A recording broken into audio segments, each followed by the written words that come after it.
All right, gang, Dan with OBS Outpost. Today we're going to be going over the Gen 4 Crew Cab rear seat in a OBS Crew Cab Truck. The Gen 4 seats come out of the 2014-2018 GMC Sierra or the Chevy Silverado. You know it's a crew cab seat because it's got the fold-down armrest, the double cabs, and the work truck seats. Well, the work truck seat is a single bench. This is obviously a split, but the double cabs do not have that. So this bracket package is specifically for the crew cab. It's a three-piece bracket package set that we sell, along with 7 nut plates.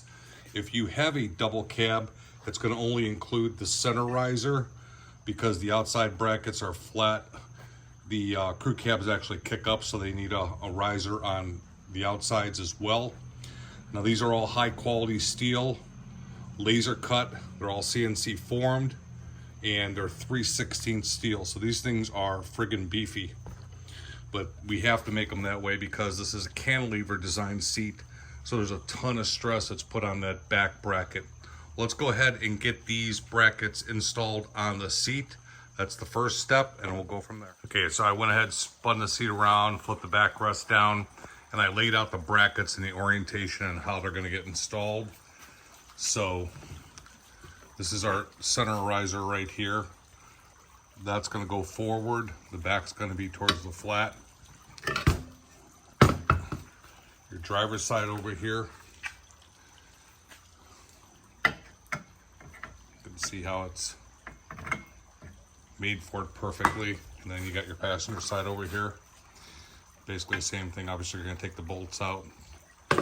So one thing I'll point out here is I talked about the kick up. So if you look at the side here, you can see the crew cab kicks up. That's why we need to add that riser to accommodate the height difference on your floorboard.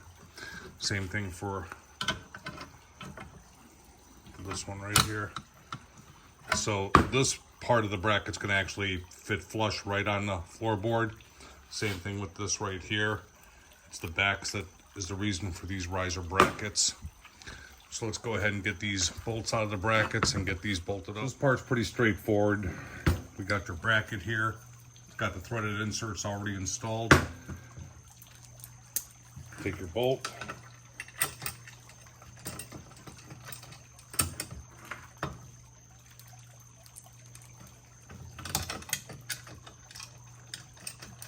And at this point, you just want to snug them up. You don't want to crank down on them yet. Just get them so they're kind of tight, because we want this seat to float around a little bit. That's good. Do the same for the outside brackets on each side. And then we're going to go ahead and drop the whole seat with the brackets attached in the truck. All right, the first step here is we're going to remove this rear seat. We've got 2 15-inch bolts, one there, another one back in there. Get those popped out on each side, and we're going to pull out the rear bench. Just drop the seat in here. A little hard to see, but so we have our brackets all attached back there. How we're going to locate this seat is, and unfortunately this truck's not a good example, but I'm going to do my best to explain it. So normally there would be a seat bolt or a seat belt stud that would be sticking up. You're going to center actually that's a center bracket right there. This is the driver's side, that's the front. So it's the driver's front hole that's going to sit on top of that stud. And again, it's not here, so it's hard to visualize, but if the stud was there, it would be poking up through this hole right here. Somebody had cut the studs off on this truck. So what you're going to do is you're going to set this part of the bracket over the stud, and then you're going to tighten down the seat belt nut, and it's going to lock this piece in. And then you're going to go ahead and you're going to drill out this hole right here, run your bolt and your nut plate underneath. You're going to do the same for the back mount back here. Hard to see. Holes are already pre-drilled there. You're just going to mark those with the Sharpie, and then you'll probably most likely take the bracket off so you can get a drill bit in there to do that one. And the same thing for the outsides here.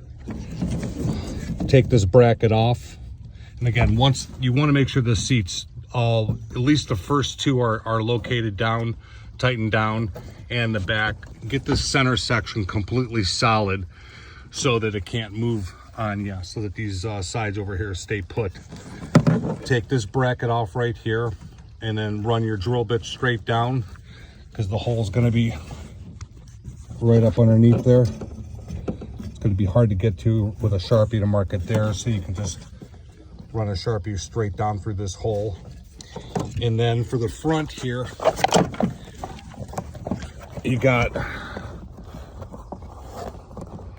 right in there. This one these ones on each side we're gonna do last, after we actually push the seat up. So with the seat in the upright position, now we got a lot more access to get to this front one right here. Again, we can mark this one right here, and you can take the seat out to drill it if you want. You're gonna run your bolt through here with your nut plate from underneath. The kit's gonna include 7 nut plates.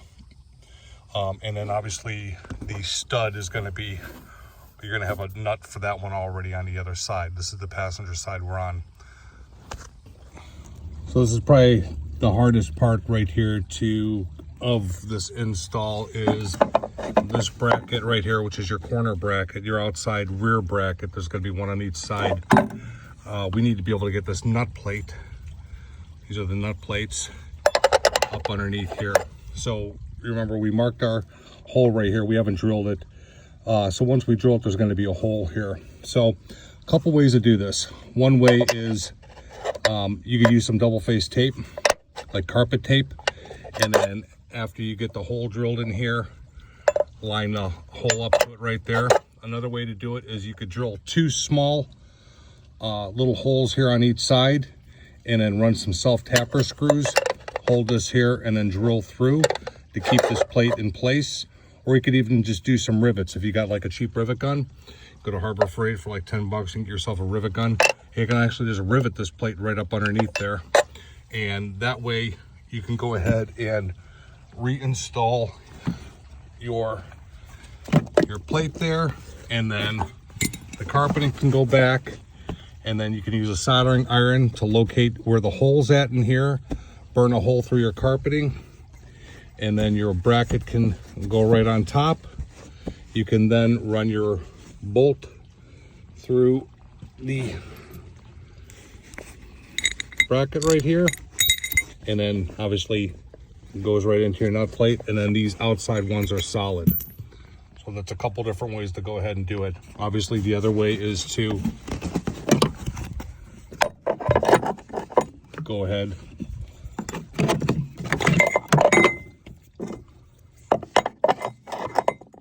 and then just bolt this thing together, make it solid right there, and then put your panel back here, and then just cut your carpeting to fit around the bracket.